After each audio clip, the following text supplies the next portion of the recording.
വേദിയിലും സദസ്സിലും കഴിയുന്ന പ്രിയപ്പെട്ട കലാകാരന്മാരെ സുഹൃത്തുക്കളെ, കേരള കമേഴ്സ്യൽ ആർട്ടിസ്റ്റ് വെൽഫെയർ അസോസിയേഷന്റെ ജില്ലാ സമ്മേളനത്തിൽ വിനോദ് എന്നെ വിളിച്ചപ്പോൾ എനിക്കൊരുപാട് ഈ പൂച്ചയ്ക്ക് പൊന്നിരുമ്പോഴത്തെ കാര്യം എന്നുള്ളൊരു ഫീലിംഗ്. ഞാൻ വല്ല കവിയൊക്കെ ആയിരുന്നെങ്കിൽ വേറെന്തെങ്കിലും അനക്കേതല്ല സമസ്ത വികാര വിചാരങ്ങളെയും പ്രതിഫലിപ്പിക്കാൻ കഴിയുന്ന കലാകാരന്മാരെ പറ്റി കവിത്വം കൊടുക്കുന്ന 4 വാക്ക് പറയാമെന്ന്. ഞാനൊരു ബിസിനസ്സിലായിരുന്നെങ്കിൽ നിങ്ങൾക്ക് പുതിയ അവസരങ്ങൾ തരാമെന്ന വാഗ്ദാനം തരണം.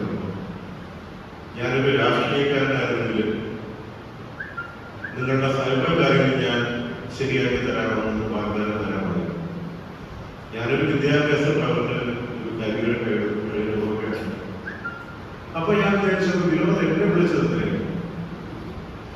മോട്ടിവേഷണൽ സ്പീച്ചിനോട് പറഞ്ഞിട്ടുണ്ട്, സംസാരിക്കാൻ പറയാറുണ്ട്. എന്തായാലും ഇപ്പൊ വന്നപ്പോൾ നിങ്ങളോട് കുറിച്ച് അധിക സമയം സംസാരിക്കണമെന്ന് വളരെ പേടിക്കുന്നുണ്ട്. ഞാൻ ആൾക്കാർ എപ്പോഴും ഞാൻ വളരെയധികം സദസ്സിനെ അങ്ങേയറ്റം ബഹുമാനിക്കുന്ന ഒരു സ്പീക്കറാണ്. ഒരിക്കലും ഞാൻ ആൾക്കാരെ വെറുതെ ബുദ്ധിമുട്ടിക്കാറുണ്ട്. അപ്പൊ എന്താണ് എന്റെ പ്രാധാന്യം എന്ന് ആലോചിച്ചപ്പോൾ നിങ്ങളോട് എന്തായാലും സംസാരിക്കുന്നില്ല, വെറുതെ ഉത്തരവാദിത്വം ഇല്ലാതെ വരാൻ പറ്റത്തില്ല. അപ്പൊ ഞാനൊന്ന് റിസർച്ച് ചെയ്ത് നോക്കി. അല്ലാതെ തന്നെ എനിക്ക് അറിയാമായിരുന്നു മറ്റേ മത്സ്യബന്ധനത്താഴ് നെടുമുടികൾ പറയും പോലെ പരിഭ്രമിക്കാൻ ചിലതൊക്കെ ഉണ്ട് കലാകാരന്മാർ. അതിന്റെ ഏറ്റവും വലിയ കാര്യം ടെക്നോളജിയുടെ അതിഗംഭീരമായ കടന്നുകളിൽ തന്നെയാണ്. ഞാൻ വെറുതെ ആർട്ടിഫിഷ്യൽ ഇന്റലിജൻസ് എങ്ങനെ കമേഴ്സ്യൽ ആർട്ടിസ്റ്റുകളെ സ്വാധീനിക്കും എന്ന് അറിയാൻ വേണ്ടി ഞാൻ ഒന്ന് ഗൂഗിൾ ചെയ്ത് നോക്കിയപ്പോൾ ഞാൻ ഒരു AI ടൂളിൽ ഒരു ആർട്ടിഫിഷ്യൽ ഇന്റലിജൻസ് ടൂളിലാണ് നോക്കിയത്.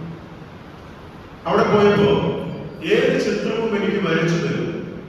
ഞാൻ എന്താണ് ഇമോഷൻ എന്ന് പറഞ്ഞാൽ അപ്പൊ ഞാൻ ആദ്യം കൗതുകമായി.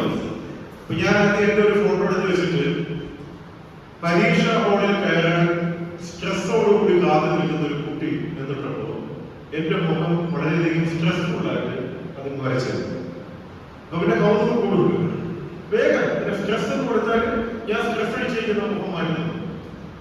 പിന്നെ ഞാൻ പ്രണയവും പരിഭവവും ഭീമത്സവും ഹാസ്യവും ഒക്കെ ഇട്ട് നോക്കിയപ്പോ എന്റെ മുഖം മാറ്റിക്കൊണ്ടിരിക്കും. അപ്പൊ മനസ്സിലായി കലാകാരന്മാർ ഒരുപാട് അപ്ഡേറ്റ് ചെയ്യേണ്ട സമയമായി. You are competing with technology.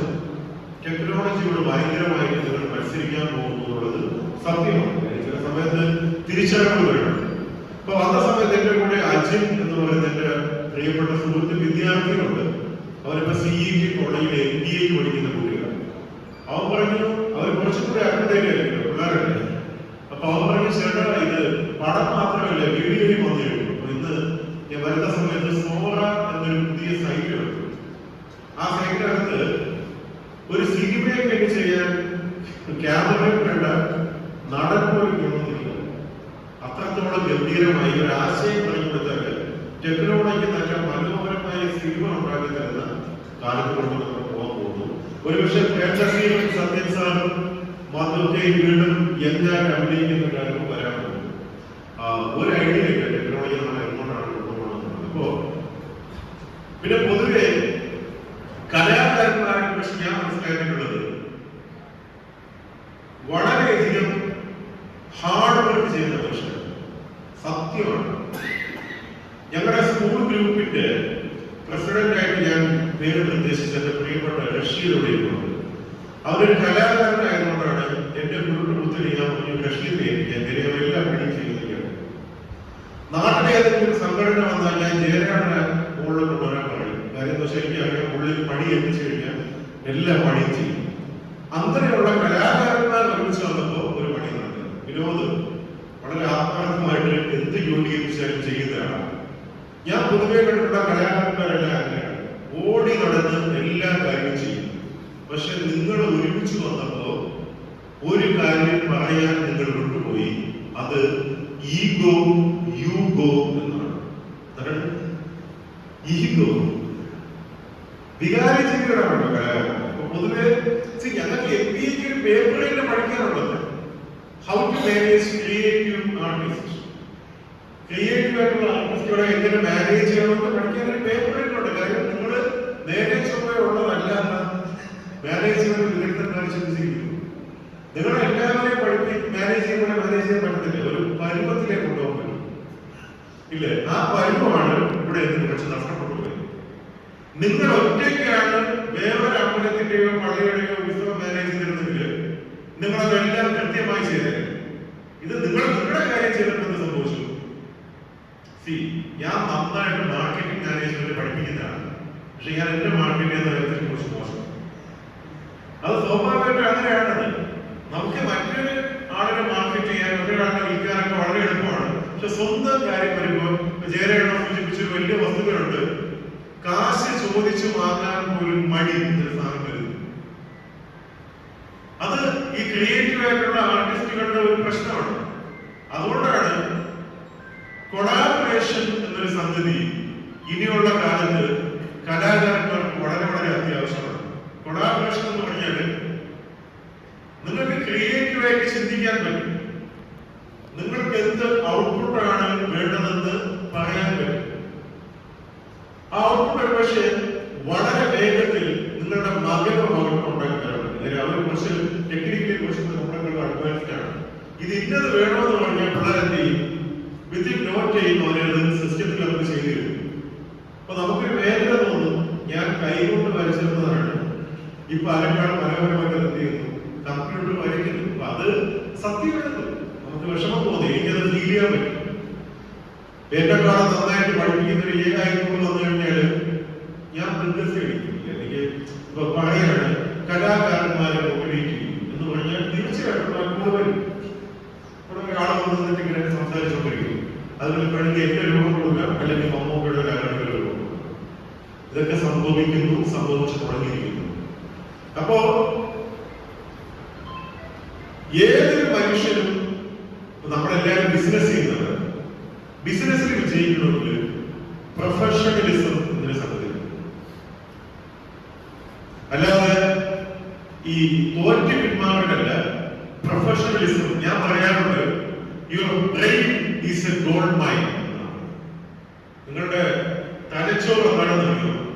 ഒരു സ്വർണ്ണ ഖനി. മണ്ണിൽ വിളഞ്ഞതിനേക്കാളും സ്വർണ്ണം വിളഞ്ഞത് ആളുകളുടെ തലച്ചോറാണ്. അതുകൊണ്ടാണ് ഖനനം ചെയ്യാത്തവരും ഇവിടെ ഏറ്റവും വലിയ പണക്കാരായി മാറുന്നത്. അപ്പോ പ്രൊഫഷണലിസം എന്ന് പറയുമ്പോൾ കൊളാബറേഷൻ എന്ന് പറയുന്നത് വളരെ ഇമ്പോർട്ടന്റ് ആണ്. ഒരു കലാകാരൻ ഇനി വിജയിക്കണമെങ്കിൽ നമ്മളെപ്പോഴും പ്രോബ്ലംസിനെ മാത്രമല്ല കാണേണ്ടത്, നമ്മുടെ ഓപ്പർച്യൂണിറ്റി കാണണം. ഞാൻ അതിനെപ്പറ്റി പറയട്ടെ. എന്താണ് നിങ്ങളുടെ സ്ട്രെങ്ത് എന്ന് പറഞ്ഞാൽ, ഒന്ന്, ജന്മന കലാകാരന്മാർ ഹാർഡ് വർക്കിംഗ് ആയിട്ടുള്ള ആൾക്കാരാണ്. അത് നിങ്ങളുടെ ഏറ്റവും വലിയൊരു സൈക്കോളജിക്കൽ അഡ്വാൻറ്റേജ് ആണ്. ഒപ്പം തന്നെ ഒരു ക്രിയേറ്റീവ് ആയിട്ടുള്ള ആൾക്കാർ കുറച്ച് ഇമോഷണലി കുറച്ച് ഡൗൺ ആയിരിക്കും, വേഗം മുടങ്ങിക്കളയും. ഇത് എല്ലാവരും ഒക്കെ നടന്നില്ല, പക്ഷെ പൊതുവെ നമ്മുടെ സൈക്കോളജി കൊണ്ട് ഒരു ആർട്ടിസ്റ്റിനെ അസസ് ചെയ്യുമ്പോൾ ആർട്ടിസ്റ്റുകളുടെ പേഴ്സണാലിറ്റി എങ്ങനെയാണ്? ഹാർഡ് വർക്കിംഗ് എന്ന് വെച്ചാൽ ഇപ്പൊ എന്റെ സുഹൃത്തുണ്ട് മനോജ് എന്ന് പറയുന്നത്. മനോജ് നന്നായിട്ട് ചിത്രങ്ങൾ വരയ്ക്കുന്ന ആളാണ്. അപ്പൊ രാത്രിയിലൊന്നും ഉറങ്ങാതെ ഇരുന്നു വരയ്ക്കാറുണ്ട്. അപ്പൊ ഞാൻ ചോദിച്ചത് എങ്ങനെ പറ്റുമെന്ന് ചോദിച്ചപ്പോൾ പറഞ്ഞു, അടേ അത് ഭയങ്കര സന്തോഷമാണ് എനിക്ക് നിനക്കറിയില്ല, അത് വല്ലാത്ത ഫീലിംഗ് ആണ്, വരയ്ക്കുന്നവർക്ക് അറിയാം. അപ്പൊ എനിക്ക് തോന്നി, ഞാനിങ്ങനെ ആൾക്കാർ വളരെ ക്യൂരിയസ് ആയിട്ട് ഒബ്സർവ് ചെയ്യാൻ പഠിക്കാൻ ശ്രമിക്കുന്നതാണ്. അപ്പൊ എനിക്ക് തോന്നി തീർച്ചയായിട്ടും അവർ വളരെ ഹാർഡ് വർക്കിംഗ് ആണ്. പക്ഷെ വേഗം പണക്കും, വേഗം വേണ്ടാന്ന് വയ്ക്കും, വേഗം ഗിവപ്പ് ചെയ്യും. എനിക്ക് സൗകര്യമില്ല പറഞ്ഞു. അതൊക്കെ മാറ്റിയിട്ട് ഇന്ന് അവസരം ഒരുപാടുണ്ട്. വിഷ്വൽ സ്റ്റോറി ടെല്ലേഴ്സിന്റെ യുഗമാണ് വരാൻ പോകുന്നത്. അപ്പോ നമ്മൾ അപ്ഡേറ്റ് ചെയ്യുന്നു എന്നുള്ളതാണ് ഏറ്റവും വലിയ വിഷയം.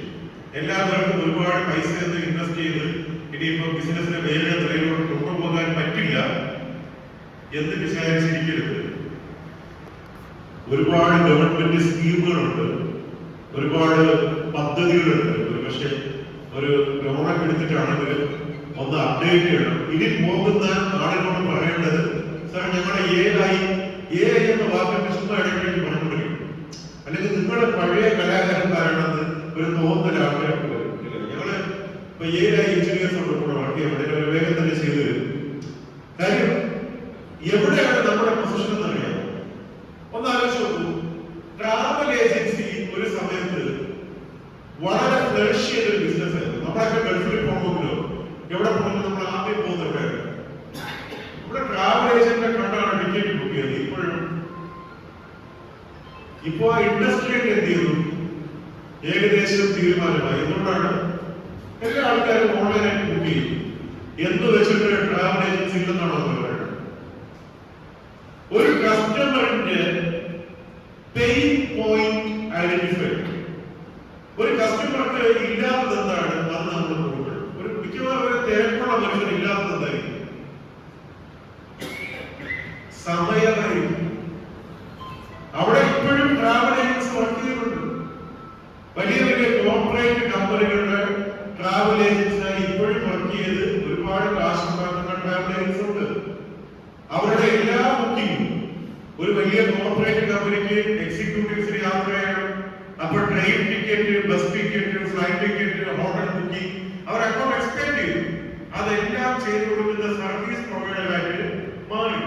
അപ്പോ നിങ്ങൾ ഓൾ കൈൻഡ് ഓഫ് ഡിസൈൻ നീഡ്സിന്റെ ഒരു വൺ സ്റ്റോപ്പ് ആണായിരിക്കും. എന്ത് ഡിസൈൻ വേണ്ടി വന്നാലും അവരെ വിളിക്കും. നമ്മുടെ ഡിസൈൻ പാർട്ട്ണറാണ്. You have to become what? A design partner. ഒരു കമ്പനിയുടെ എന്താണ്? ഡിസൈൻ പാർട്ട്നേഴ്സ് ആണ്. അപ്പോ ഡിസൈന് വേണ്ട വെബ്സൈറ്റ്, നമ്മുടെ വെബ്സൈറ്റ് വേണം, കണ്ടന്റ് വേണം, അതിനകത്ത് ചിത്രങ്ങൾ വേണം, അതിനകത്ത് പ്രസന്റേഷൻ വേണം, കാർഡ് വേണം, ഫ്ലയേഴ്സ് വേണം, ഇങ്ങനെയുള്ള ഒരുപാട് കാര്യങ്ങൾ. അപ്പൊ അവിടെയൊക്കെ അതിന്റെ ഒരു വൺ സ്റ്റോപ്പ് പോയിന്റ് ആയിട്ട് മാറണം കലാകാരന്മാർ. അങ്ങനെ മാത്രമേ നമുക്ക് വിജയിക്കാൻ പറ്റുള്ളൂ. ഒരു എന്ത് കഴിവ് ഈ ഡിസൈൻ വേണം. എനിക്കിപ്പോ ഒരു ആർട്ട് വർക്ക് വേണം, അല്ലെങ്കിൽ ഒരു പുതിയ പ്രോഡക്റ്റ് അവതരിപ്പിക്കുന്നത്, ഒരു ബ്രോഷർ വേണം, അതിന്റെ കുറച്ച് ഓൺലൈൻ മെറ്റീരിയൽ വേണം, കുറച്ച് മാർക്കറ്റിംഗ് കമ്മ്യൂണിക്കേഷൻ മെറ്റീരിയൽ വേണം എന്ന് പറഞ്ഞാൽ അപ്പൊ വിളിക്കേണ്ട പേരാണോ നിങ്ങളുടെ പേര്? പലപ്പോഴും നിങ്ങളെല്ലാവരും വരുന്ന വർക്ക് എടുക്കുന്നവരാണ് ആ കാലത്ത്. ഇനി ഒരു ബിസിനസ് ഈ ലോകത്തിൽ മനുഷ്യന്റെ ഏറ്റവും വലിയ സ്കില്ലാണ്. എന്റെ അഭിപ്രായത്തിൽ നമ്മൾ എന്തൊക്കെ വലിയ ജീനിയസ് എന്ന് പറഞ്ഞിട്ടും ഒരു കാര്യവുമില്ല. ഈ ലോകത്തിലെ ഏറ്റവും വലിയ സ്കിൽ എന്ന് പറയുന്നത് മാർക്കറ്റിംഗ് സ്കില്ലാണ്. നമ്മുടെ കഴിവിനെ മാർക്കറ്റ് ചെയ്യാനുള്ള കഴിവില്ലെങ്കിൽ നമുക്ക് ഒരു കാരണവശാലും ഒരു കാര്യം ചെയ്യാം. അപ്പോ കഴിയുമെങ്കിൽ എല്ലാ നിങ്ങൾക്ക് ഒരു പണിയിൽ തിരക്കായിരിക്കുന്ന സമയത്ത് ഒരു പക്ഷെ മാർക്കറ്റിംഗിന് പോകാൻ നിങ്ങൾക്ക് പറ്റത്തില്ല. ഒരു മാർക്കറ്റിംഗ് എക്സിക്യൂട്ടീവ് ഒരു പെൺകുട്ടിയെങ്കിലും അപ്പോയിന്റ് ചെയ്യിക്കണം. ആ കുട്ടി നിരന്തരം കമ്പനികളിൽ വിളിച്ചുകൊണ്ടേയിരിക്കണം. നിങ്ങളെ സഹായിക്കുന്നത് കലാകാരന്റെ കമേഴ്സ്യൽ ആർട്ടിസ്റ്റിന്റെ പണി എന്താ? മറ്റുള്ളവരുടെ ബിസിനസിനെ വളരാൻ സഹായിക്കണം. നിങ്ങളുടെ ബിസിനസ് വളരാൻ നിങ്ങൾ സഹായിക്കണം. ഇതും കലാകാരന്മാരുടെ പ്രശ്നമാണ്. നിങ്ങളുടെ പണി തന്നെ എന്താണ്? മറ്റുള്ളവരുടെ ബിസിനസിനെ മനോഹരമാക്കാൻ വേണ്ടി സഹായിക്കും. അപ്പൊ നിങ്ങൾ ചെയ്യേണ്ടത് തീർച്ചയായിട്ടും ഒരു 10,000 രൂപ ശമ്പളം കൊടുത്ത് ഒരു പെൺകുട്ടിയെ എത്തിക്കഴിഞ്ഞാൽ, അല്ലെങ്കിൽ ഒരു പയ്യനെ ചെയ്യും ഡെഡിക്കേറ്റ് ആയിട്ട് അവർക്ക് നമുക്ക് പറ്റുന്ന കസ്റ്റമേഴ്സിനെ കണ്ടുകൊണ്ടിരിക്കുകയും അവരോട് സംസാരിച്ചുകൊണ്ടിരിക്കുകയും നമ്മൾ ചെയ്യുന്ന സേവനങ്ങൾ എന്തൊക്കെയാണെന്ന് അവരോട് പറഞ്ഞുകൊണ്ടിരിക്കുകയും ചെയ്യാന്ന് പറയുന്ന മിനിമം ഉത്തരവാദിത്വം കാണിച്ചില്ലെങ്കിൽ ഇനിയുള്ള ഈ ഹൈലി കോമ്പറ്റീറ്റീവ് വേൾഡ് പിടിച്ചിരിക്കാൻ വലിയ പാടാണ്. കാര്യം ഇവിടെ എല്ലാവരും നിൽക്കുന്നത് ടെക്നോളജി എല്ലാം ഉണ്ടെന്ന് പറഞ്ഞാലും പല ആൾക്കാരും എന്നെ പോലത്തെ ഒരാള് ഇപ്പൊ ഞാൻ കുത്തിയിരുന്ന ഒരു കാർഡ് ഡിസൈൻ ചെയ്യാൻ പോകുന്നില്ല. വിനോദനെ വിളിച്ചു പണി അത് സ്വാഭാവികം. പക്ഷെ എനിക്കപ്പോ വിനോദനെ വിളിക്കാൻ തോന്നുന്നില്ല. വിനോദം വിളിച്ച് ചോദിക്കും എവിടെ കാർഡ് കഴിക്കണ്ടേ? ഇതാണ് സത്യം. ഞാൻ അങ്ങോട്ട് വിളിക്കുന്നില്ല. ഈ ലോകത്തെ ഏതെങ്കിലും മനുഷ്യൻ ഇൻഷുറൻസ് വാങ്ങിക്കുമായിരുന്നു, ഇൻഷുറൻസ് ഏജന്റില്ല. നമ്മളൊരിക്കലും മാർക്കറ്റിങ്ങിനെ വില കുറച്ച് കാണരുത്. ഞാൻ ഒരു പക്ഷേ ഡിസൈൻ ചെയ്യുന്ന എന്റെ മക്കളോട് പണിയുമ്പോൾ ഡിസൈൻ ചെയ്ത് തരികയായിരിക്കും. പക്ഷെ വിനോദം വിളിച്ചു അവരെ ചെയ്യേണ്ടത് ഇത്രയേ ഉള്ളൂ. അപ്പൊ ഇത് നിസ്സാരമായ കാര്യമല്ല. നമ്മളെപ്പോഴും ഒരു ബിസിനസ് ചെയ്യുന്ന ആള് മാർക്കറ്റിംഗ് മാർക്കറ്റിംഗ് സാധ്യതയെ കുറിച്ച് കാണാൻ പാടില്ല.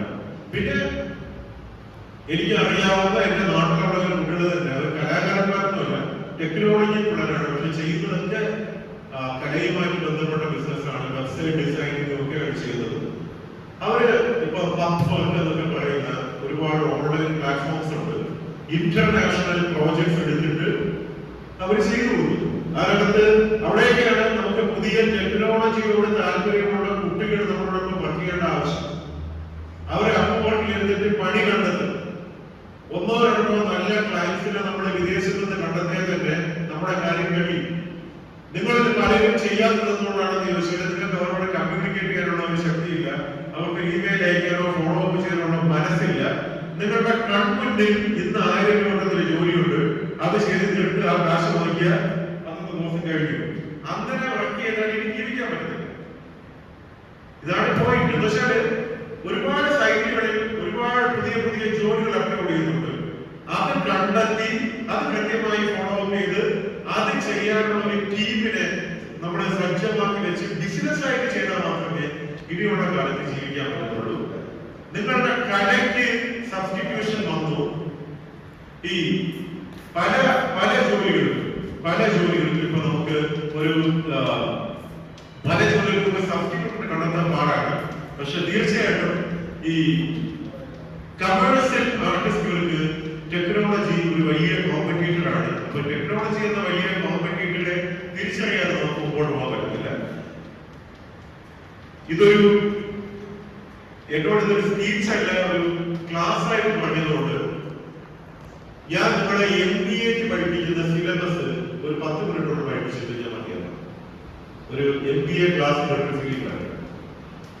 ഒരു ബിസിനസ് വിജയിക്കണമെങ്കിൽ നമ്മള് 8 എംകൾ, എന്റെ ഒരു 8M തിയറിയാണ്. ഞാൻ ബിസിനസിനെ പറ്റി സംസാരിക്കുമ്പോഴും പറയുന്നുണ്ട് 8M തിയറി. 8 എംകൾ നമ്മൾ മാനേജ് ചെയ്യണം. ആദ്യത്തെ എം എന്ന് പറയുന്നത് എന്താണ്? മാൻ മാനേജ്മെന്റ് ആണ്. മാൻ മാനേജ്മെന്റ് എന്ന് വെച്ചാല് മാൻ എന്ന് പറയുന്നത് ആദ്യത്തെ മാൻ ആരാണ്? നിങ്ങൾ തന്നെയാണ്. നിങ്ങൾ നിങ്ങളെ പ്രോപ്പറായിട്ട് മാനേജ് ചെയ്യുന്നില്ലെങ്കിൽ നിങ്ങൾ കാര്യം മാനേജ് ചെയ്യാൻ പറ്റില്ല. അപ്പോ man management is the first management. നമുക്ക് മറ്റുള്ളവരെ മാനേജ് ചെയ്യാൻ പറ്റണമെങ്കിൽ നമ്മൾ സ്വയം നമ്മളെ മാനേജ് ചെയ്യാൻ പഠിച്ചാലേ സാധിക്കും. ഇപ്പോ every management begins with you. നമ്മുടെ നിന്നാണ് തുടങ്ങുന്നത്. അപ്പൊ നമ്മളെ മാനേജ് ചെയ്യാൻ പഠിച്ചാൽ നമ്മൾ നമ്മുടെ എംപ്ലോയീസിനെ മാനേജ് ചെയ്യാൻ പഠിക്കും, നമ്മുടെ ക്ലയൻസിനെ മാനേജ് ചെയ്യാൻ പഠിക്കും. നമുക്ക് ചുറ്റുമുള്ള മനുഷ്യരുടെ മുമ്പിൽ നമ്മളൊരു നല്ല കരിസ്മാറ്റിക് നിശബ്ദ സാന്നിധ്യമായി മാറിയാൽ അതൊരു വലിയ കഴിവാണ്. അത് ഉണ്ടാക്കിയെടുക്കണമെങ്കിൽ കുറച്ചൊന്നും പോരാ. നമ്മുടെ മറ്റുള്ളവർക്ക് ഇഷ്ടപ്പെടില്ല എന്ന് പറഞ്ഞാൽ അതത്ര എളുപ്പമുള്ള കാര്യമില്ല. വെറുതെ ഒന്നും ആൾക്കാർക്ക് നമ്മളെ ഇഷ്ടപ്പെടുന്നില്ല. അത് നമ്മുടെ ഉള്ളിൽ നമ്മുടെ പ്യൂരിറ്റി ഓഫ് പർപ്പസ് എന്ന് പറയും. ഉദ്ദേശ ലക്ഷ്യം നല്ലതായിരിക്കും. ഉദ്ദേശ ലക്ഷ്യം നല്ലതല്ലെങ്കിൽ ആട് വെളുപ്പല്ല കേട്ടോ എന്ന് നാട്ടുകാർ 2 ദിവസം കഴിയുമ്പോൾ പറയും. ഒരു തവണ നമ്മൾ പേരുദോഷം ഉണ്ടാക്കി കഴിഞ്ഞാൽ നമുക്ക് ഒരു കാരണവശാലും ഇത് വലിയ ഒരാളിപ്പോ നമ്മുടെ രത്തൻ ടാറ്റ എന്ന് കേൾക്കുമ്പോ ഒരു ടവറിംഗ് പേഴ്സണാലിറ്റി ഉണ്ട്. ബിസിനസ്സുകാർ ഒരുപാട് ബിസിനസ്സുകാരുണ്ടെങ്കിലും രത്തൻ ടാറ്റയ്ക്കുണ്ടെന്ന ബഹുമാനം മറ്റൊരാൾക്ക് ഉണ്ടാവില്ല. അയാളുടെ രക്തം കാണാൻ തല താഴ്ത്താറില്ല. അയാളുടെ ഇന്റഗ്രിറ്റിയും അയാളുടെ വാല്യൂവും ഒന്നും പുള്ളി ഒരിക്കലും മറ്റൊരാളുടെ മുന്നിൽ അടിയാൻ പറ്റില്ല. അയാളൊരു ബഹുമാന്യനായ മനുഷ്യനാണ്. ആരുടെ മുമ്പിൽ തലത്തിരിക്കില്ല എന്നുള്ളൊരു ആ ഒരു പേഴ്സണാലിറ്റി, അതൊരു മാൻ മാനേജ്മെന്റ്. രണ്ടാമത്തെ ഏറ്റവും വലിയ മാനേജ്മെന്റ് എന്ന് പറയുന്നത് മണി. ഒരുപാട് സമയം സംസാരിക്കുന്നുണ്ട്, ഞാൻ പോകുന്നില്ല. HR മാനേജ്മെന്റ് എന്ന് പറയും. അപ്പൊ അതിനകത്ത് അതൊക്കെ ഒരു വലിയൊരു സെഷനാണ്. ഞാൻ അത് ഓടിച്ചു പോയിട്ടുണ്ട്. മണി മാനേജ്മെന്റ്. മണി എന്ന് പറയുന്ന സംഗതിയാണല്ലോ ആർക്കും ഇല്ലാത്തത്. പക്ഷെ ഇന്ത്യയുടെ എക്കണോമിയെ പരിശോധിച്ചു നോക്കൂ. 142 കോടി ജനം ഇന്ത്യയിലുണ്ട്. ലോകത്തുള്ള ഇപ്പോൾ 3ാമത്തെ സാമ്പത്തിക ശക്തിയാണ് ഇന്ത്യ എന്ന് പറയുമ്പോഴും എനിക്ക് അതിന് വലിയ സന്തോഷമൊന്നും തോന്നുന്നില്ല. ഞാൻ നോക്കുന്ന ഒരു കാര്യമുണ്ട്, നമ്മുടെ പ്രഖ്യാപിത ഇൻകം ആണോദരി വരുമാനം.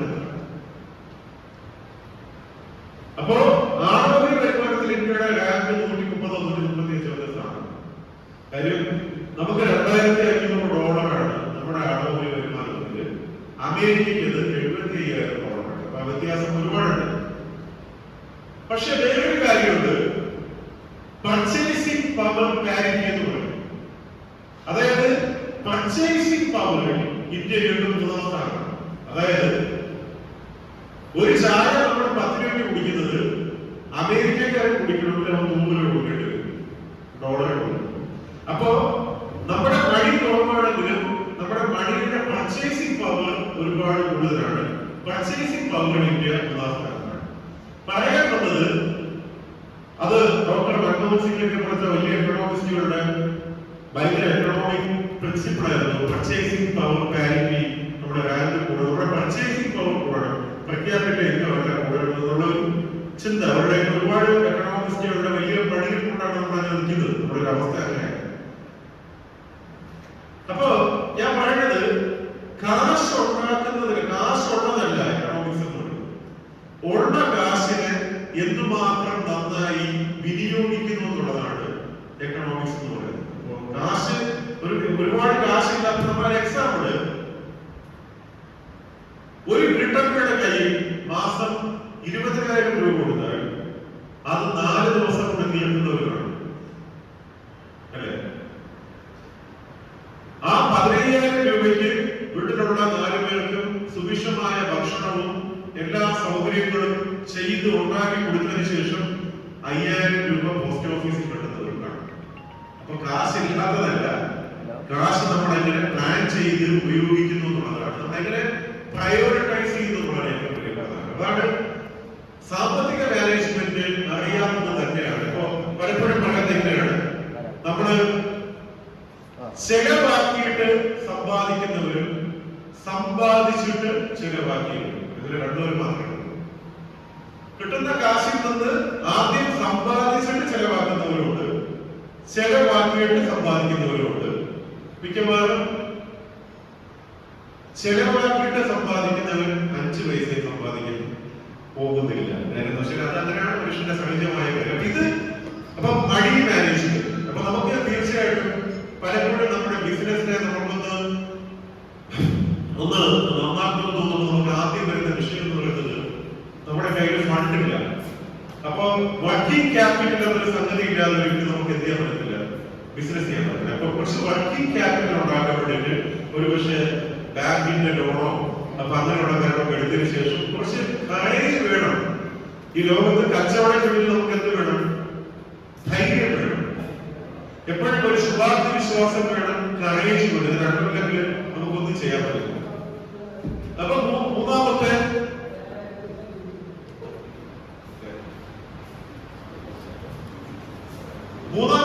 ഏറ്റവും പ്രധാനപ്പെട്ട സംഗതി എന്ന് പറയുന്നത് മെത്തേഡാണ്. അതായത് സ്ട്രാറ്റജിക് മാനേജ്മെന്റ് ആണ്.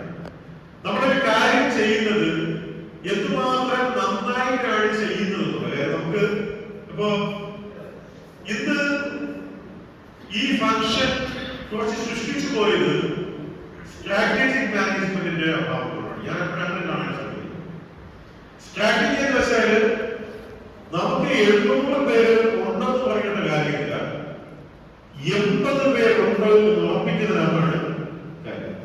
സ്ട്രാറ്റജിക് മാനേജ്മെന്റ് 800 പേരെ അറിയിക്കുന്നതിലല്ല, 80 പേര് വരുന്നതിലാണ് കാര്യം. അപ്പോ ഇത് പരാതി പറയുന്നതല്ല, നമ്മുടെ അനുഭവത്തിൽ നിന്നാ പഠിക്കുന്നത്. നമ്മള് 800 പേരുണ്ട് നമുക്ക് അങ്ങനെ പറയാം, പക്ഷെ 80 പേര് വരുന്നു എന്ന് ഉറപ്പ് വരുത്തണമെങ്കിൽ ചില സ്ട്രാറ്റജികൾ അപ്ലൈ ചെയ്യേണ്ടതുണ്ട്. ഒരു പക്ഷേ അവിടെ ചിലപ്പോ കുട്ടികൾക്ക് ചില സമ്മാനങ്ങൾ കൊടുക്കേണ്ടി വരും. സ്ട്രാറ്റജിയാണ്. കലാകാരന്മാരുടെ 10ാം ക്ലാസ് പരീക്ഷയിൽ നല്ല മാർക്ക് വാങ്ങിയ ഒരു 10 ഫാമിലിയിലെ കുട്ടിയെ ആദരിക്കുന്നുണ്ടെങ്കിൽ ആ കുട്ടിയുടെ ഫാമിലിയും അമ്മയും അച്ഛനും കുഞ്ഞമ്മയും മാമിയും എല്ലാം വരും. ഇതാണ് സ്ട്രാറ്റജി. ആൾക്കാർ വരും. ഇതാണ് സ്ട്രാറ്റജിക് മാനേജ്മെന്റ്. പിന്നെ ഞാൻ പറയുന്നത് മാർക്കറ്റിംഗ് മാനേജ്മെന്റ് എന്ന് പറയുന്നത് അങ്ങേ ഏറ്റവും പ്രധാനമാണ്. ഞാൻ സംസാരിച്ചു കഴിഞ്ഞു. മാർക്കറ്റിംഗ് ഒരുപാട് ഡിജിറ്റൽ മാർക്കറ്റിംഗിന്റെ കാലമാണ്. നിങ്ങൾ മറ്റുള്ളവരുടെ ബിസിനസിനെ മാർക്കറ്റ് ചെയ്യുന്നതിന് മുമ്പിൽ നിങ്ങൾ നിങ്ങളുടെ ബിസിനസിനെ ഇപ്പോൾ മാർക്കറ്റ് ചെയ്യാൻ പഠിക്കണം. 5ാമത് മെഷീൻ. ഇന്ന് ടെക്നോളജി ലേറ്റസ്റ്റ് ആയിട്ടുള്ള ടെക്നോളജി അഡോപ്റ്റ് ചെയ്യാത്ത ആർക്കും ഇനിയുള്ള കാലത്ത് ഒരു ബിസിനസ്സും ചെയ്ത് ജീവിക്കാൻ പറ്റില്ല. പലപ്പോഴും പഴയ ചരിത്രമുണ്ട്.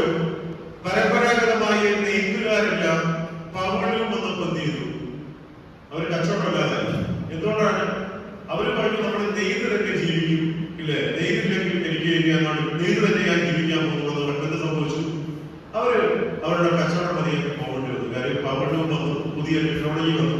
ഇപ്പൊ ഇപ്പോഴും പരമ്പരാഗത നെയ്ത്തുകാർക്ക് കുറച്ചൊക്കെ പണിയുണ്ട്, പക്ഷെ അവരുടെ വലിയ സാധ്യതകൾ പവനും വന്നു പോയി. ഇപ്പോ പുതിയ ടെക്നോളജി വരുമ്പോ ഒരു ചൊല്ലുണ്ട്, മാറ്റത്തിന്റെ കാറ്റ് വീശുമ്പോ നിങ്ങൾക്ക് രണ്ട് കാര്യം ചെയ്യാം.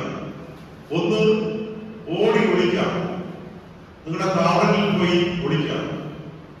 രണ്ട്, നല്ല കാറ്റുള്ളത് കൊണ്ട് കാറ്റാടി യന്ത്രങ്ങൾ സ്ഥാപിക്കാം, കാറ്റ് വിതച്ച് കൊടുങ്കാറ്റ് കൊയ്യാം. അപ്പൊ അതാണ് ഇപ്പൊ മാറ്റം വരുമ്പോ മാറ്റത്തെ നോക്കി പേടിക്കലല്ല, അത് പഠിക്കണം. പേടിക്കുന്നതിന് വരെ എന്ത് ചെയ്യണം? പഠിക്കണം. ടെക്നോളജിയെ നോക്കി പേടിക്കലല്ലേ വേണ്ടത്, പക്ഷെ എന്ത് ചെയ്യണം? ടെക്നോളജിയെ നോക്കി എന്ത് ചെയ്യണം? പഠിക്കണം. നമുക്കത് പഠിക്കാനുള്ള സ്പീഡ് കുറവാണെങ്കിൽ കുറച്ച് സ്പീഡുള്ള കുട്ടികളെ എന്ത് ചെയ്യണം? അപ്പോയിന്റ് ചെയ്യണം, ചെയ്യിപ്പിക്കണം, ഇല്ലേ? അപ്പോ ഞാൻ ചെയ്താലേ ശരിയാവൂ എന്ന് മാത്രം ചിന്തിക്കരുത്, ഡെലിഗേറ്റ് ചെയ്യാൻ പഠിക്കണം. യൂസഫ് അലി സാറ് ഞാൻ ചെയ്താലേ ശരിയാവൂ എന്ന് വിചാരിച്ചിരുന്നെങ്കിൽ ആകെ ഒരു വീട് കൂടെ മാത്രമേ ഉണ്ടാകുമായിരുന്നുള്ളൂ. പുള്ളിക്ക് മറ്റുള്ളവരെല്ലാം വളരെ വിശ്വാസമായതുകൊണ്ടാണ് ഇന്ന് മലയാളികളുടെ ഏറ്റവും വലിയ പണക്കാരനായാലും എത്രത്തോളം വലിയ ബിസിനസ് ആയാലും മറ്റുള്ളവരെ അദ്ദേഹത്തെക്കാൾ വിശ്വസിച്ചതുകൊണ്ടാണ്. ഞാൻ ചെയ്താലേ ശരിയാവുമെന്ന ചിന്ത ഒക്കെ വെറും ഒരു നാട്ടു ചിന്തയാണ്. അതൊരിക്കലും പ്രോഗ്രസീവ് ആയിട്ടുള്ള ഒരു ചിന്തയാണ്. എപ്പോഴും ഡെലിഗേറ്റ് ചെയ്യുക, ടെക്നോളജിയെ നമ്മൾ അഡാപ്റ്റ് ചെയ്യുക, ടെക്നോളജി മനസ്സിലായില്ലെങ്കിൽ അത് അംഗീകരിക്കുക, അത് പഠിക്കാൻ ശ്രമിച്ച് പരാജയപ്പെട്ടാൽ അത് ചെയ്യാൻ കഴിയുന്ന കുട്ടികൾ എന്ത് ചെയ്യുക? അത് ചെയ്യാൻ നമ്മൾ കൂടെ നിർത്തുക. അവർക്ക് ആദ്യമൊക്കെ ശമ്പളം കൊടുക്കാൻ പറ്റുമെങ്കിൽ നമുക്ക് എന്ത് ചെയ്യാം? ഒരു കമ്മീഷനിൽ ഓഫർ ചെയ്ത് എന്ത് ചെയ്യാൻ പറ്റും? ബഹുമാനിക്കണം. മാറ്റത്തെ ബഹുമാനിച്ചേ പറ്റൂ. മാറ്റത്തെ വിമർശിച്ചത് കൊണ്ട് യാതൊരു കാര്യവുമില്ല. അതാണ് പറഞ്ഞത്, മാറ്റുവിൻ ചട്ടങ്ങളെ സ്വയം അതുകളെ മാറ്റുവി നിങ്ങൾ എന്ന്. അല്ലാതെ ഇപ്പോഴത്തെ പുതിയ ഭാഷകൾ പോലെ ഹേ പ്രഭു ഹേ ക്യാ ഹുവ, ഹേ ഹരിരാമകൃഷ്ണ ജഗന്നാഥ പ്രേമാനന്ദ കൈസാ ഹുവ എന്നൊക്കെ ചോദിച്ചത് തന്നെയാണ്. അതുപോലെ ഭയങ്കര ഒരു ക്രിയേറ്റിവിറ്റിയാണ്. ഇന്നത്തെ പുതിയ ഈ ലോകത്ത് ഒരുപാട് കോമഡി വീഡിയോകൾ നമ്മുടെ പ്ലാറ്റ്ഫോമിൽ വരുമ്പോൾ ഇത്തരം ഒരു സാധനങ്ങളുടെ മാർക്കറ്റ് കണ്ടെത്തി ഉണ്ടാക്കിയ ഒരു കിടന്ന സാധനമാണ്. ഇന്ന് അത് നമ്മുടെ ഒരു ഭാഷയുടെ ഭാഗമായി അവർ മാറ്റിവെക്കുക. നമ്മുടെ ക്രിയേറ്റിവിറ്റി എന്ന് പറയുന്നത്. അപ്പൊ അതാണ് മെഷീൻ എന്ന് പറയുന്നത്. പിന്നെ മെറ്റീരിയൽ, മെറ്റീരിയൽ നമ്മുടെ ഏറ്റവും ലേറ്റസ്റ്റ് ആയിട്ടുള്ള നിങ്ങളെല്ലാവരും അതൊക്കെ ചെയ്യുന്നുണ്ടായിരിക്കും. പണ്ട് നമ്മളെ കാണുന്നത് വെച്ചാൽ എന്താണ്? നെയ്യാറ്റിന്റെ ബസ് സ്റ്റാൻഡിൽ ഇരിക്കുമ്പോ ശില്പി എന്ന് എഴുതിയിട്ട് ഇങ്ങനെ ചിത്രങ്ങൾ നമ്മളെല്ലാവരും ശില്പി മോഹൻലാലിനെ വരയ്ക്കുന്നു, മേനകയെ വരയ്ക്കുന്നു, മമ്മൂട്ടി വരയ്ക്കുന്നു, പുതിയ പുതിയ നമ്മൾ കാണാൻ ശില്പിയോട് വേറൊരു കോമ്പറ്റീഷൻ ഉണ്ടായിരുന്നു. നാട്ടിൽ ഞാൻ കാണുന്ന പേരായിരുന്നു രാശി. അത് എഴുത്ത ഭയങ്കര ഞാൻ ചോയ്സ് സെന്റർ എന്നൊക്കെ എഴുതിയ ചോയ്സ് ഒക്കെ ഇപ്പോഴും അണനൊന്നും നോക്കണമെന്നില്ല. ഞാൻ നോക്കി നിൽക്കും, എന്ത് ഭംഗിയാണ് എഴുതിയിരിക്കുന്നത്. താഴെ രാശി എന്ന് എഴുതും. അപ്പൊ ഇങ്ങനെയൊക്കെയുള്ള കലാകാരന്മാരെ കണ്ടു. ആ കാലം അസ്തമിക്കുന്നു. അത് വിഷമമുള്ള കാര്യം സത്യം പറഞ്ഞില്ല. ഒരു ക്രിയേറ്റീവ് ആർട്ടിസ്റ്റിന്റെ ആർട്ടിനെ ടെക്നോളജി നശിപ്പിക്കുന്നത് സത്യത്തിന് വിഷമമല്ല. പക്ഷെ അവിടെയും ബിനാലെ പോലെയുള്ള ഫംഗ്ഷനുകളിൽ ബോസ് കൃഷ്ണമാചാര്യെ പോലെയുള്ള കലാകാരന്മാർ അവരുടെ യഥാർത്ഥ പെയിന്റിങ്ങിൽ കോടിക്കണക്കിന് രൂപ വാങ്ങി ഇപ്പോഴും വിൽക്കുന്ന ഒരു മാർക്കറ്റും അവൈലബിളാണ്.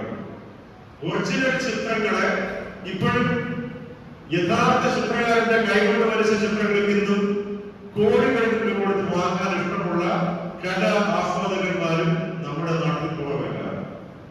അവരെ കണ്ടെത്തലാണ് നമ്മുടെ ഏറ്റവും വലിയ ചലഞ്ച്. നേരത്തെ ഒരു കണക്ക് പറഞ്ഞു, 2500 പേരിൽ ഒരാളാണ് കലാകാരനെങ്കിൽ ആ 2500 പേരിൽ ഒരാൾ കലാ ആസ്വാദകരുമായിരിക്കും. ആ ആസ്വാദകരെ ഈ കലാകാരൻ കണ്ടെത്തുന്നിടത്ത് അയാളുടെ ഫോട്ടോസ് ഉണ്ടാവും. അയാൾ കാശുള്ള ഒരു കലാ ആസ്വാദകർ മാത്രമേ കലാകാരന്മാരെ പരിപോഷിപ്പിക്കാൻ പറ്റൂ. ഇപ്പൊ മോഹൻലാല് പണ്ട് ആർട്ടിസ്റ്റ് നമ്പൂതിരിയുടെ ഒരുപാട് ചിത്രങ്ങൾ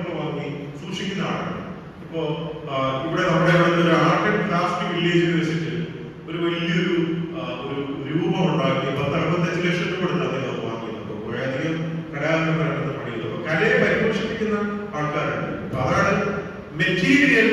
നമ്മുടെ ഇപ്പൊ ലേറ്റസ്റ്റ് ആയിട്ടുള്ള ഓൺലൈൻ ടെക്നോളജി, ഡിജിറ്റൽ ആർട്ടിനകത്തോടെ നമ്മൾ പോകേണ്ടി വരും. അത് നമ്മളൊക്കെ നിർബന്ധിതരാണ്. എങ്കിലും ഒറിജിനൽ വരാൻ ഇഷ്ടപ്പെടുന്ന ആൾക്കാരുണ്ടെങ്കിൽ നമുക്ക് ഇതിനെ പരിപോഷിപ്പിക്കാൻ പറ്റും. പിന്നെ പണ്ട് ഈ പോർട്രേറ്റ് പെയിന്റിംഗ് എന്ന് പറയുന്നൊരു സംഗതി ഉണ്ടായിരുന്നു.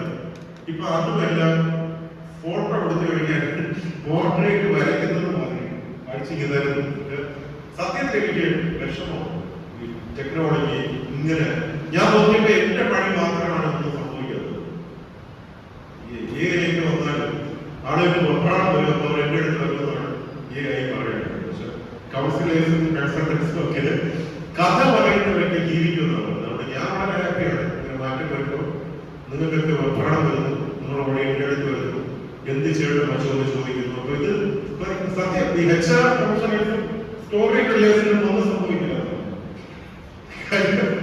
നമുക്കെപ്പോഴും ഈ ആൾക്കാർക്ക് കഥയൊക്കെ പറഞ്ഞ് ആശ്വസിപ്പിച്ചിരിക്കാനുള്ളൊരു ഇത് വേണം. ഓക്കെ, ഞാൻ നിർത്താം.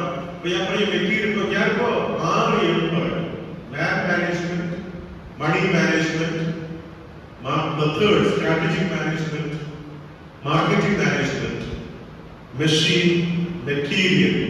ഇനി രണ്ട് കാര്യങ്ങളുള്ളൂ. മിനിറ്റ് അല്ലെ, ടൈം മാനേജ്മെന്റ് അല്ല, ടൈമിന്റെ ഡേറ്റ തിരിച്ചറിയുക എന്നുള്ളത്, സമയത്തിന്റെ ഡേറ്റ തിരിച്ചറിയുക എന്നുള്ളത് ടൈം മാനേജ്മെന്റ്. ഇപ്പൊ ഞാനൊക്കെ ഇപ്പൊ ടൈം മാനേജ്മെന്റ് പഠിക്കേണ്ടിയിരിക്കുന്നു. ഏത് ഫംഗ്ഷൻ വിളിച്ചാലും കൃത്യസമയത്ത് എന്നിട്ടിപ്പോ അവിടെ 3-4 തവണയായിരുന്നു പ്രവർത്തനമില്ല. കൃത്യസമയത്ത് പോകുന്നു, പോയിട്ടെന്ത് അവിടെ കുത്തിയിരിക്കേണ്ടി വരും.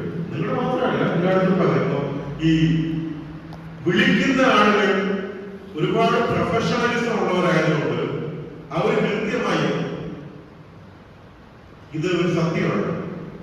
അതുകൊണ്ട് ഇനി ഞാൻ ഒന്നുകൂടി പഠിക്കേണ്ടിയിരിക്കുന്നു. വിളിക്കുമ്പോൾ ഒന്ന് രഹസ്യമായിട്ട് ചോദിക്കണം, ഞാൻ എത്ര മണിക്ക് വന്നാൽ മതി എന്ന് ചോദിക്കേണ്ടിയിരിക്കുന്നു. അപ്പൊ time management is very important. അതാണ് minute management. Last but not least എന്ന് പറയുന്നത് മോട്ടിവേഷൻ മാനേജ്മെന്റ് ആണ്. മോട്ടിവേഷൻ മാനേജ്മെന്റ് എന്ന് പറയുന്നത് മോട്ടിവേഷൻ സ്പീക്കർ സംസാരിക്കുന്നതല്ല. ഒന്ന് ഉദാഹരണം പോയി, നിങ്ങൾക്ക് ആവശ്യം പോലെ കാശുണ്ട്, നല്ല കഴിവുണ്ട്, നല്ലൊരു മാർക്കറ്റ് ഉണ്ട്, എല്ലാം ചെയ്യാൻ അറിയാം. പക്ഷെ നിങ്ങൾ ഒരു കുന്തവും ചെയ്യില്ല. എന്തുകൊണ്ട്? നിങ്ങൾക്കത് ചെയ്യാനുള്ള മോട്ടിവേഷൻ ഇല്ല. നേരെ മറിച്ച് നിങ്ങൾക്ക് കാശില്ല, കഴിവില്ല, ഇല്ലേ, ഒരു കാര്യവും ചെയ്യാൻ പറ്റുന്നില്ല, പക്ഷെ ചെയ്തേ പറ്റൂ എന്ന ഒരു മോട്ടിവേഷൻ ഉണ്ടല്ലോ. ഒരു ചൊല്ലുണ്ട്, what happens if you don't have any money and big dreams, you will always come up with a surprise എന്ന് പറയും. നമുക്ക് ഒരുപാട് സ്വപ്നങ്ങളുണ്ട്, പൈസ ഒന്നുമില്ല, നമ്മളൊരു അത്ഭുതം കൊണ്ടുവരും. അത് മോട്ടിവേഷൻ എന്ന് പറയുന്നത്. മോട്ടിവേഷൻ എന്ന് പറഞ്ഞാൽ സെൽഫ് മോട്ടിവേഷൻ ആണ്. കാശുണ്ടാവുന്നൊന്നുമല്ല, കാശൊന്നും ഇല്ലെങ്കിലും നമ്മളെ എങ്ങനെയാണ് മോട്ടിവേറ്റ് ചെയ്യുന്നത് എന്നതാണ് ഇതിനകത്തുള്ള ഏറ്റവും പ്രധാനപ്പെട്ട കാര്യം. അപ്പോ കലാകാരന്മാർ ഭഗവത്ഗീതയുടെ ആദ്യത്തെ ആ ഒരു ഭഗവത്ഗീതയുടെ ചിത്രത്തിന്റെ ഫ്രണ്ട് പേജ് കണ്ടാൽ നമുക്കെല്ലാം മനസ്സിലാവും. 5 കുതിരകളുടെ കൂട്ടിയ തേരിൽ അർജുനൻ നിൽക്കുന്നു, അതിനെ കൃഷ്ണൻ നയിക്കുന്നു. അതിന്റെ അർത്ഥം കൂടെ പ്രകടിപ്പിക്കാൻ മതിയാണ്. ഈ മഹാഭാരതം എന്ന് പറഞ്ഞാൽ നമ്മുടെ ജീവിതം തന്നെ, വേറെ കഥകളല്ല, നമ്മുടെ ജീവിതമാണ്. ഭഗവത്ഗീത എന്ന് പറഞ്ഞാൽ നരനാരായണ സംവാദം. എന്നുവെച്ചാല് നരനായ എന്നോട് നാരായണൻ സംസാരിക്കുന്നത്, അതായത് ജീവാത്മാവിനോട് പരമാത്മാവ് സംസാരിക്കുന്നത്. അപ്പോ ആ ചിത്രത്തിനകത്ത് അർജുനൻ എന്ന് പറഞ്ഞാൽ നമ്മുടെ ജീവനാണ്, ഹൃദയമാണ്. 5 കുതിരകളെന്ന് വെച്ചാൽ നമ്മുടെ പഞ്ചേന്ദ്രിയങ്ങളാണ്. ആ പഞ്ചേന്ദ്രിയങ്ങൾ മൂക്ക് കയറിട്ട് പിടിച്ചിരിക്കുന്ന തേരാളിയാണ് കൃഷ്ണൻ. നമ്മൾ എന്ത് കാണണം, എന്ത് കേൾക്കണം, എന്ത് പറയണം, എന്ത് രുചിക്കണം, എന്ത് സ്പർശിക്കണം എന്ന് തീരുമാനിക്കുന്നത് നമ്മുടെ ബുദ്ധിയാണ്, നമ്മുടെ വിവേകമാണ്. അതായത് മഹാഭാരത യുദ്ധം എന്ന് പറഞ്ഞാൽ ജീവിത യുദ്ധമാണ്. ബന്ധുമിത്രാദികളോട് യുദ്ധം ചെയ്യേണ്ടി വന്നപ്പോൾ യുദ്ധക്കളത്തിൽ അസ്വസ്ഥനായ മനസ്സിനെ, നമ്മുടെ ജീവിതത്തിൽ നമുക്ക് പലപ്പോഴും അങ്ങനെയാണ്, മറ്റുള്ളവരോട് നോ പറയേണ്ടി വരുമ്പോ, മറ്റുള്ളവരോട് മുഖം മുഷിഞ്ഞ് പറയേണ്ടി വരുമ്പോ നമുക്ക് പറയാനൊരു മടിയുണ്ട്. ആ മടിയെ നമ്മുടെ ബുദ്ധി പറയാണ്, അവനോട് നീ എന്ന് പറയണം.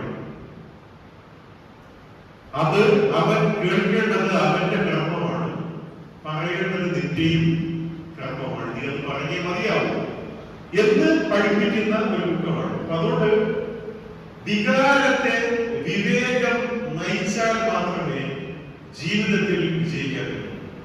പ്രത്യേകിച്ചും കലാകാരന്മാർ ഒരു വികാര ജീവിയാകുമ്പോൾ ആ വികാരത്തെ നമ്മുടെ വിവേകം തന്നെ നയിക്കണം. ഇതൊരിക്കലും മറന്നു പോകരുത്. Let your intelligence lead your emotions. നിങ്ങളുടെ വികാരങ്ങളെ നിങ്ങളുടെ വിവേകം നയിക്കട്ടെ. അപ്പോ ഈ സമ്മേളനത്തിൽ എന്നെ വിളിച്ചതിന് നന്ദി പറഞ്ഞുകൊണ്ട് ഇനിയും ഇത്തരം പ്രോഗ്രാമുകളിലേക്ക് വിളിച്ചാൽ വരാം എന്ന് വാഗ്ദാനം ചെയ്തുകൊണ്ട് ക്ലാസിക്കലല്ല എടുക്കുന്നത്. ഒരു സ്പീച്ചിന്റെ ക്ലാസിന്റെ ഇടയിലായിപ്പോയി.